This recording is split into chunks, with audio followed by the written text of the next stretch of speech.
Holy smokes, that's a lot of rock salt. Oh my God. First of all, welcome back to the channel, guys. I'm Ben with Mechanized Cleaning Solutions, and I haven't posted for a while. That's because we got absolutely crushed plowing snow, doing the cold weather work. We're just getting back on our feet. I am getting my legs back under me. I got really sick. We all got sick. Right in the middle of the last snowstorm, I caught COVID and wound up working myself half to death. Wound up blacking out for a couple days because I was so exhausted and coughing my freaking lungs out. I've had COVID a bunch of times now, like 3 or 4 times, and I'm one of those mostly asymptomatic people, but I was pulling like 16-hour days, and it just kind of, well, when you run your immune system down that far, even something that's not a big deal for you personally can get you pretty good, and it got me. I never really had to go to the hospital or anything, and I was keeping an eye on my blood oxygen with my Apple Watch. It never really got below 89% while sleeping or 98% while awake, so it wasn't a problem for me, but I definitely had a really bad cough, and my voice is a little messed up. But anyways, we're back to work. Probably be back to making videos, back to talking about pressure washing stuff, because we got a little break for the weather. The whole country's still getting walloped. We got absolutely crushed. We're only halfway through the season.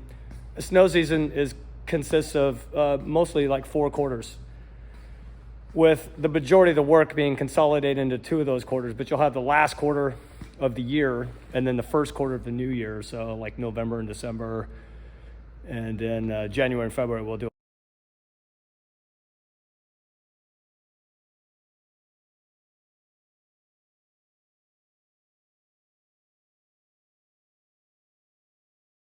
a little bit. Historically, we've always done like, maybe some de-icing runs in December, but really we have never done any plowing before January. And this year we absolutely crushed our all-time record by 3 times, almost 4 times, I think, something like that. I didn't look at the exact numbers, but I think it was like 3x, a little over 3x in sales. And then the other thing was that we're only halfway through the season. Like, we're just now in January. Happy New Year, everyone. And we completely ran out of salt, blew our supply out. So I went ahead and ordered a whole drop shipment, which we could afford. Normally, that amount of salt, which is thousands and thousands and thousands of dollars, we would never be able to just buy. But we had such a good year, and we're only halfway through the season. And the rest of the country is just getting walloped. Out in the Midwest right now, they got another storm coming through this week, and the suppliers are in danger of running out of salt completely. I guess they're not even fully baking this stuff down when they make it. It's still a little damp in the bags. The suppliers don't even have time to finish cooking it to fully dry it out when they make it. So I thought it prudent to just go ahead and secure what we need for the rest of the year now, because there just might not be any more to be had, and we still have at least 2 more months to go in the season. And there's a good chance nothing will happen at all, and if that does, then we'll just wind up sitting on that stuff for a year, use it next season. But yeah, this year was crazy. I think I think maybe the biggest year we might have gone through 15 pallets. I got one in the back of one of my trucks, which is not here right now, but that's 28 plus the one we have in that back of that truck. That's 29 pallets. We've gone through that much already this year, and this is what we're sitting on. So damn near, if we wind up using this up, it'll be a 50 pallet year or a 60 pallet year, which is just crazy. I don't even know what to say about that. Big cash influx. We were struggling after Thanksgiving. Everything just kind of died off with the economy and inflation, and businesses are saving money. And so we were like having a really good year overall, but a really bad fall. And this snow event pretty much rescued our financial position. So we're in pretty good shape right now, actually, but we're recovering. We ran the crap out of those trucks. Everybody was working really hard. And yeah, just want to give you guys a quick update. We're going to get back into these videos here pretty soon, but we're switching gears back into pressure washing mode. We start all that tomorrow. Look at this nice weather. It's almost probably 50 degrees out today, or it's going to be 50 by the time we hit the afternoon. The trucks were just completely muddy and dirty. We got all the tires swapped out. We have a bunch of snow claws. Before this season started, I went ahead and dropped like, I think it was like $8,000 or $9,000 on a bunch of snow claws, studded snow claws, because we were slipping around a lot last year. So we got all the trucks converted back over from pressure washing mode. And you know, I had an interesting conversation with a contractor buddy of mine, you know, years ago. He's like a general contractor. He does a lot of stuff. And I was like, back then I didn't agree. I was like, you know, I think it's smarter to just focus and specialize on one thing, get that under control before you start trying to do, like, you know, rebuilding decks and remodels and all kinds of crap. But you know, what I've learned is that pressure washing in general, you really got to be a multidisciplined company, because there's just not enough of it in the wintertime. And it took me a long time to really understand that.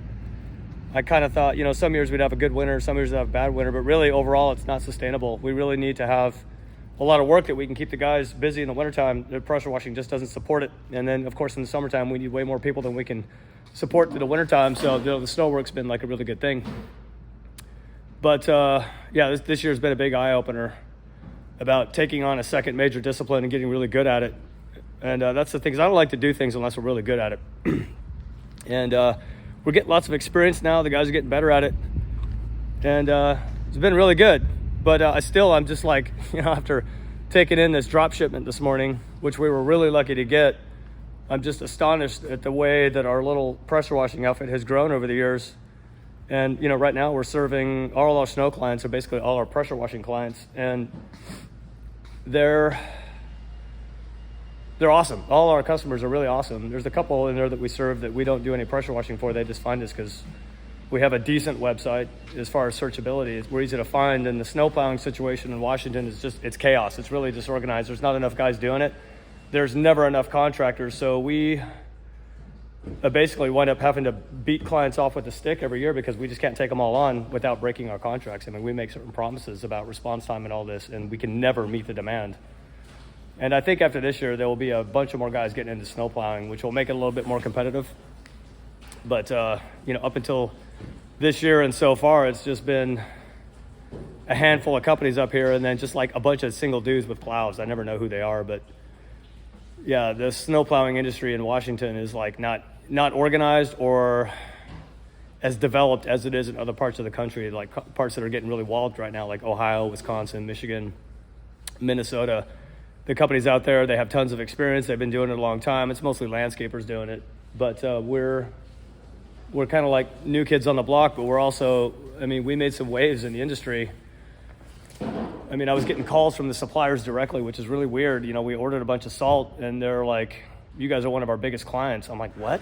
We have like 3 plow trucks. How can we be one of the biggest clients? But because we're ordering so much salt, a supplier called me directly from Utah, and they were like briefing me on the situation for the whole country, because it's a problem. And they just wanted to know who we were. Like, you know, who was it that ordered a whole truckload?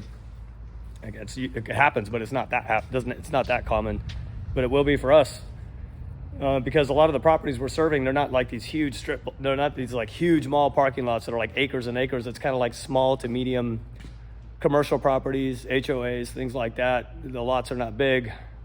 So we wind up doing lots of properties, but they're not huge. And it's all about making the routes efficient. And we go through a lot of salt, because in other parts of the country, I've heard that the clients don't like paying for salt. It's kind of they feel like it's a wasted expense. But out here in Washington, it's a necessity, because it's so wet and icy. The ice melt is like critical to making the surfaces as drivable and as safe as possible. So we go through a ton of it. But I don't think that's the case.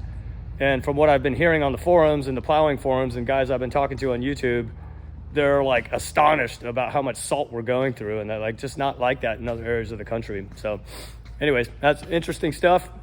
Just wanted to give you guys a little update. I'm starting to feel a lot better. I'm getting my little personal workouts ramped back up, because my energy level just like crashed. But I'm starting to feel a lot better. We're back to work, back to pressure washing work. And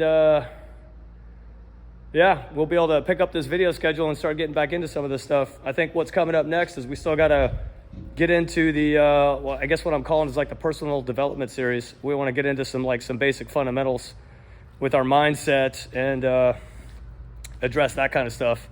Kind of the philosophy behind the work ethic, as sort of a way of kind of getting on the foundation of what it means to start a pressure washing business, especially a reclamation pressure washing business, where the competition is really difficult and you're competing with guys who aren't picking up wash water. And how do you navigate those waters?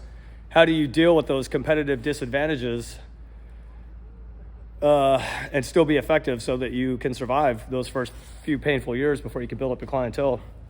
Anyways, that's all, guys. We'll get into this stuff here in the not too distant future, and looking forward to it. Thank you. We'll talk soon.